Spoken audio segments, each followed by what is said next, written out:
Hey everybody, you're watching Cadroll Hunter, and I got some more nickel collections to go through. There's some old Canadian nickels in here, some ones we would very rarely see, and we're looking for key dates, gems, and anything else interesting. Stay tuned.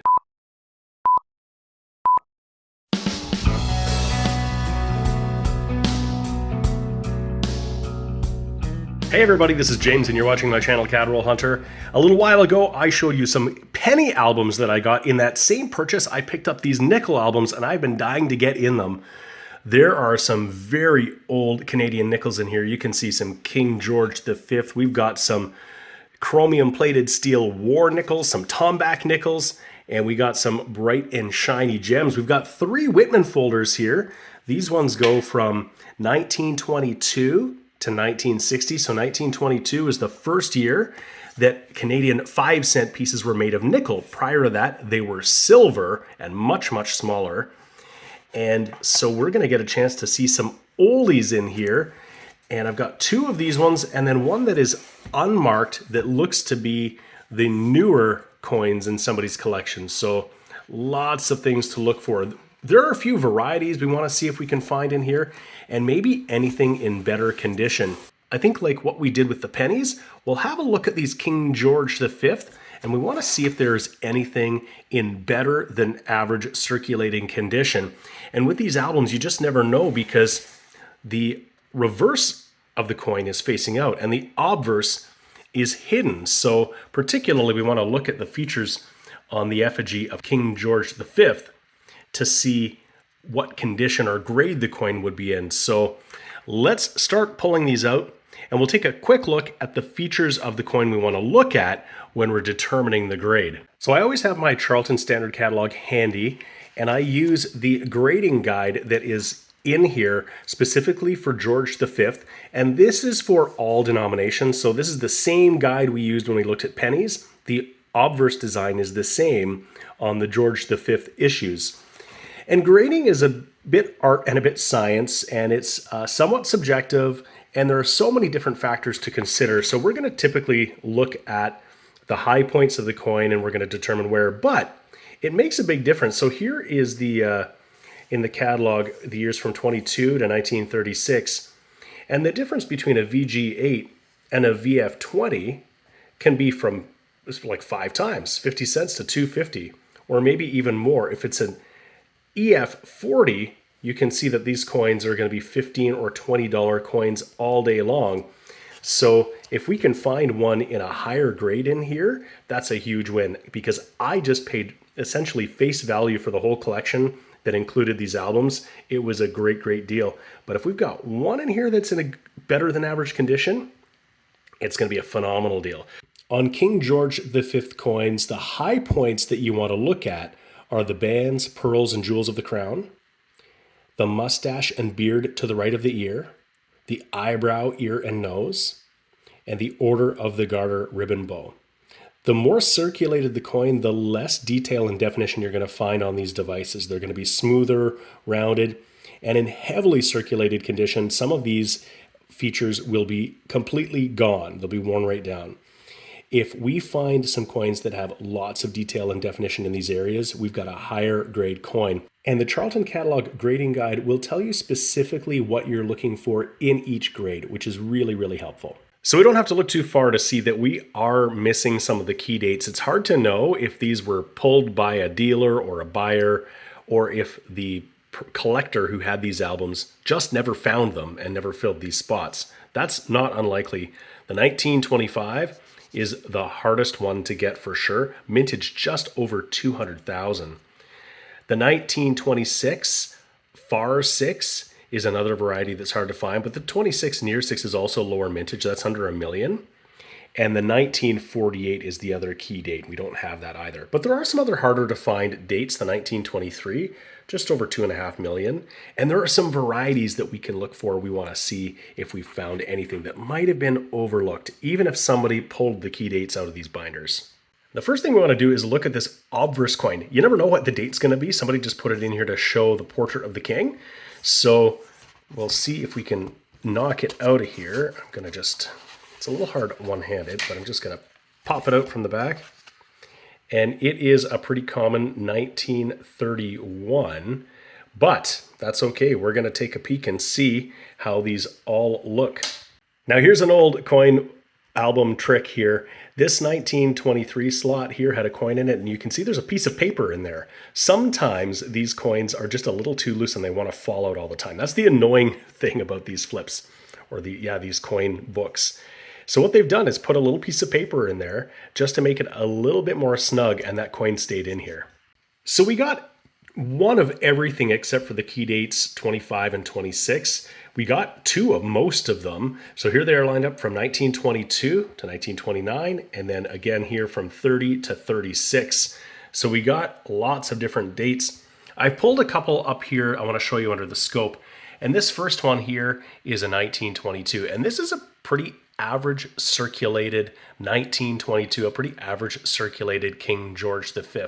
It's actually still got some detail on the leaves. You might lose some of that in more circulation, but you can see it's got some scratches, some dings, a bit of discoloration. This coin has been around for over 100 years. It's crazy to think about. If I flip it over and we take a look at our monarch, here is where we can see the softness and the detail from the circulation. We can't see the full band of the crown. It's worn down at the high point. We can't really see any of the jewels. The eyebrow is worn away. The mustache, we can just see a little bit of that. And the beard to the right of the ear, that's this point here. We can still see that. We don't have any detail really in the bow here. So that is what the average circulated King George V would look like. I've pulled up another one. This one here is a 1923, and this might be the best of the ones that are in here. And it's not in crazy good condition. Again, it's circulated, it's got some marks, but you can see there's more detail in the leaves on the reverse. And when I flip it over and we look at the king, we can see there's a lot more definition. We can see the full band of the crown, we can see all of the jewels, but there is some softness. That is the highest point. We can see all the definition in the beard and the mustache. The eyebrow is still visible, and we can see more of the detail in there. And the whole sash here, we can see detail. So this is a pretty nice looking coin, but it's got some issues. It's still got some marks. This is still a circulated coin, but this is one in much better condition. So any of these common King George V in an average circulated condition are going to be worth about 50 cents anyhow. As I said, I got this whole collection for a great deal, essentially paying face value. So that's a great return. This one here, this one might be in this condition worth a couple of bucks. So that's actually pretty good. But of course, I'm not going to sell these coins. If I was selling them, then I'd be really wanting to seriously take a look at the grading and figure out how much I want to get for them. But I do have plans for these nickels and also for the pennies that I got in my last collection purchase. I'm not going to tell you right now, but I will give you an update in the future. I've got something fun planned for those, so stay tuned on that. Moving on to the George VI nickels, there are a few really interesting George VI nickels we want to look at. We got here in this book, which is really cool. These nickels from the 40s, the 42, 43, 44, 45, these are World War II nickels, and nickel itself was used in the war effort, and they weren't using it to mint nickels. We still call them nickels, but this 1942 with the beaver and this 1943 with the V, which signifies victory, are made out of a copper alloy called tombac. So it's copper and zinc. And then later, the 44 and the 45, they continued on this victory nickel design. These are made out of chromium plated steel, and that chromium plating is very, very thin. So these coins would be subject to getting nicked and scraped, and if they got wet, they would rust. So it's very common to see these rusted, but these ones here are in pretty good condition. The 44 is certainly more circulated, but that 45 is a gem. We'll take that out and get a better look at it. And there are some varieties we want to look for. We're going to pull out the 46 particularly because there is an arrowhead variety and a 6/6 we can look for. And then we'll look further on in here at some of these other ones. There look to be some in here that are in beautiful condition. Look at that 52, just gorgeous. Another chromium plated steel nickel. This was during the Korean War when nickel was again being used in the war effort. And there's a variety on this 1951 commemorative we can look at too. We're going to pop out the obverse coin here and see what we've got. Is it possible we've got the 1948 key date in there? Not likely, but you never know. So that obverse coin is not a 1948 key date, but it was minted in 1948. You can see it's a 1947 with that little maple leaf. And in 1948, there was a great demand for all denominations of coin. And you'll see on the obverse it says Et ind Imp and Emperor of India. But India had gained its independence, so Canada didn't want to mint coins with the 1948 date when India was independent. So they minted 1947 dated nickels, actually all denominations, while they were waiting for new dies from the Royal Mint in London. And they just put a little maple leaf behind the 7 to signify that they were minted in 1948. That's a nice one. The one that's in the album here actually looks really, really nice. We'll take a closer look at that one because it looks like it's got great detail. So in hand, it's got some great eye appeal, though. There is a bit of a scrape below the maple leaf. When I put it under the scope, it's going to show it's where there's some rim dings, there's some scrapes and scratches, definitely circulated, but this is better than average condition. If we flip it over, we've still got some detail in the hair, but definitely circulated. We can see some scratch marks. That might be from vending machines or just generally from circulation. So we did get in 1937. This is a first-year King George VI. And one thing to note is the little dot after the 7. There it is under the scope, and you can see that dot after the 1937. And it's really unusual because it is particular to the nickels, and the designer put that dot there to balance the design, perhaps because the bottom of the 7 was sweeping to the left and they felt they needed to add something to the right to balance that. I don't know if it was just for artistic purposes. I don't know if there's any reason physically to put a dot there, but it doesn't signify anything at all. Unlike other coins that might have some sort of a mark. In some cases, there were errors. In other cases, they signified something. In this case, this was deliberately placed on the coin, but doesn't signify anything at all. Very strange. Here is that gorgeous 1945, and this one appears to be, I would say, it's not in a mint state, I would say in an AU. In an AU 50, the Charlton catalog puts this at $1.50, and that's a great pickup for 5 cents, but you can see all of the detail on the king's hair. For the George VI coins, that's particularly what we want to look at, is how much detail there's in the hair. That's the highest point of the coin and where you would see the most wear. And there it is. You can see how much detail there is. You can see the part. You can see the little ends of the hair. Particularly in here is where you would see most of that detail gone away with circulation. And here's what a more circulated coin would look like. We've got 1946 under the scope. We got 2 of them, one on each of these albums, and there is a variety. There are 2 varieties we want to look for. One is the 1946 Arrowhead. It has like maybe a little bit of a die chip in the 46 that looks like an arrowhead. Who would have thunk, eh?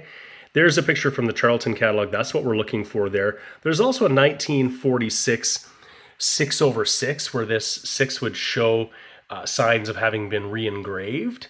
Maybe not a double die, but some doubling that you would see. I don't see that on here, but this is pretty awesome because when we shift the second one in here, take a peek at what we see. We have a 1946 Arrowhead. Again, this is something that the collector who put these coins in the album was probably not looking for, might not have known anything about, and yet had one and put it in the album, and we found it. 1946 Arrowhead.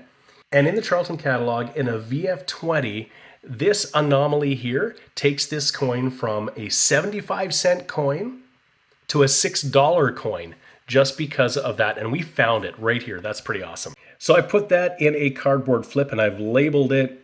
This is a pretty awesome little find here, again, for face value, which is really wicked.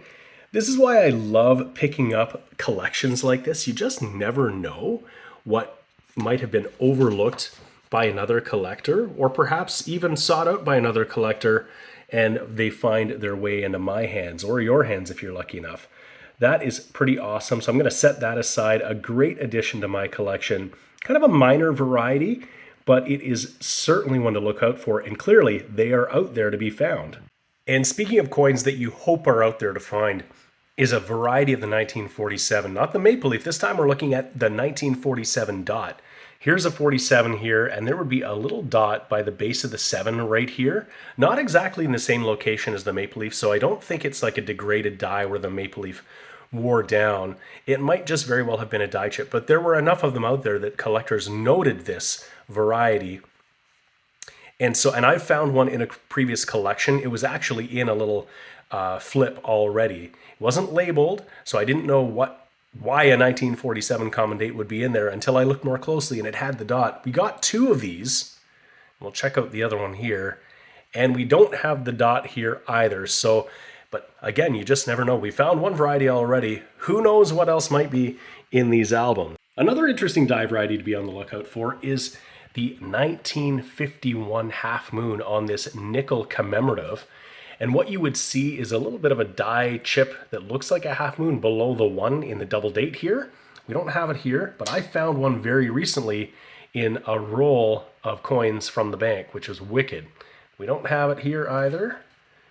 And over on this one, we don't have it here either. But these are some pretty cool coins to add to my collection that you don't see every day. And you got to check out this 1952. It is just stunning in beautiful condition. This is in a mint state for sure. I'll throw this under the scope just to get a look at how great these fields look. Now this one is stunning. Just have a look at this. This looks to be in just beautiful condition. Look at all the detail. You see all the fur detail on the beaver and the tail. Just no scratches or marks in the field itself. If I flip it over, this coin, all the detail in the hair, tons of mint luster. This is a gorgeous one. That is a great example. This is another one of those chromium plated steel coins that are often damaged, scratched, and rusted. This one in a MS-60, according to Charlton catalog, would be a $4 coin. And I think this one is an MS-60 all day, probably higher mint state than that. This is a great pickup. There are two main varieties of 1953. There's the shoulder fold and the no shoulder fold. These are really referring to lines on the queen's shoulder, but the easiest way to tell the difference is looking at the eye in digratia. And you can see the shoulder fold has a very slim eye, whereas the no shoulder fold has these flared, more serifed ends. That's the easiest way to tell them apart. They're both common, but there is an uncommon version of both of them, and it has to do with the placement of the maple leaf. Here is the no shoulder fold, and the common variety of the no shoulder fold, that maple leaf is going to be far from the rim denticle, and that's what we see here. There's a big gap there. So we would want to find this where this maple leaf almost touches the denticle. And for the 1953 shoulder fold, it's the opposite. If we flip this one over, this would be close to, yeah, that's the common one, close to the rim denticle, almost touching. What we would want to find here is the one that is far from the denticle. We don't have either of them here, but I'll scope every single one, because if you can find one of those rare varieties, even in an EF condition, they are worth hundreds of dollars, so it's totally worth it. Here's the 1954. We want to flip this around. This is primarily minted in the shoulder fold variety, and we can see the eye is nice and slim. This is pretty circulated, but we can still see the shoulder fold, or that shoulder strap as it's sometimes referred to as. A very rare variety of 1954 would be a no shoulder fold. There are only 4 that have been certified, so that gives you an idea how rare that would be. It would be worth thousands of dollars if you found one, and I've never found one. In fact, very few people have. But, you know, that's what makes this fun. You just never know, and I'll check every single one. And another fun one to look for is the 1957 bug tail. We would be looking for a little die anomaly at the end of the beaver's tail that was called the bug tail. Why? I don't know if it looked like a bug, but who knows? We don't have it on this one, and we have another one to look at. We don't have it there either.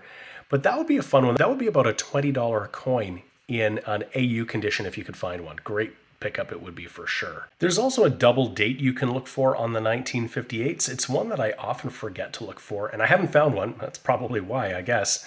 But we don't have it here. And perhaps one of the most famous varieties in Canadian nickels to look for is the 1964 extra waterline. And we had one in one of these albums. We're going to take a peek here. I've brought it up on the big screen. And what we're looking for is a die crack right here by the designer's initials. It looks like it would be an extra water line on the design. We don't have that here. I've found a couple, and they've are awesome to find. It's probably worth 20 bucks or 30 bucks if you can find one. And there's one other variety we can look for. In this newer album, we got some newer coins here, and I've already pulled out the 1990 because we want to look for the 1990 Bare Belly. It's one of my favorites to look for. I'll put this under the scope, and what we're looking for, and look at that, we got one, the Bare Belly. What this is probably from over-polished dies. This area of the beaver's belly got worn away. This would be the high point on the die here, this sort of the recesses on the coin. And the fur detail is gone. We don't see that, and we would expect to see a lot more fur. I'll pull one up that has the normal amount of fur on here. We can compare it. There's a 1999 here. You can see all the fur in there. It's the same design. It's supposed to be the same, but this 1990 doesn't have all of that fur detail. This is awesome. This is another one that comes in varying degrees of bareness. So there are some where it's just a little bit of bare fur over here, and then others where a lot of it is obscured. I'll say that this is middle of the road, medium bareness, but it's definitely visible, and it's a really cool one. That's awesome. And so I flipped that up so I don't lose track of it. The 1990 Bare Belly nickel, that's awesome. I probably have about 12 of these that I've found through the years, so they're more common than other varieties for sure. But they're a fun one to find, one to keep your eyes open for, and always happy to get another one. It's been a while since I found one. I was starting to think that they were the herd had been culled or something, but no, they're still out there. And in this case, a collector put it in their album, filled a spot, and probably had no idea that it was the Bare Belly. Well, I have to admit that was tons of fun going through those nickel albums, these old collections, and finding some gems here. We got a pretty good run right from 1922 into the 60s. That was great. We didn't get the key dates. It's harder to find, of course, because they're key dates. But we did find a couple of varieties. It's always fun looking for them. We got that 1990 Bare Belly and that 1946 Arrowhead. So it pays to look closely, use your scope, use your loop, try to see if you've got any of those varieties. Looking at Canadian nickels is lots and lots of fun, and I love, love, love getting some of these oldies, particularly ones that you would be hard-pressed to find coin roll hunting regularly. While I found some of them, like some Tomback and some of these V-nickels and other such things, they're just fewer and farther between out there. So any chance I get to purchase a collection that well, you just never know. I've got to take it because there could very well be gems hidden in there like we found today. So this wasn't an exhaustive look at errors or varieties in Canadian nickels. There are some more common, more obscure varieties that you can find in the Hans Zoll catalog I've talked about in previous videos to look for. There are also some far more rare varieties that I didn't cover here because they're so unlikely to find. We didn't find them here today. So do yourself a favor and have a look at the Charlton catalog. Go on to Coins in Canada website, check out Numista. Those are some resources that will help you get familiar with some of the errors and varieties that you can look for, besides watching my channel. And speaking of which, thank you so much for watching. I really appreciate it. If you haven't already subscribed to my channel, Cadroll Hunter, please go ahead and click that button, give the video a like, and I want to say once again, thank you so much for watching. I always appreciate it. We'll see you again next time. The sponsors of today's video are Lighthouse Canada and the Charlton Press. Lighthouse Canada is the leading supplier of high-quality numismatic supplies in Canada, and the Charlton Press is the leading publisher of coin and paper money catalogs and price guides for Canadian collectors. Go check out their online stores today and use the exclusive discount code CRH20 for 20% off all your purchases.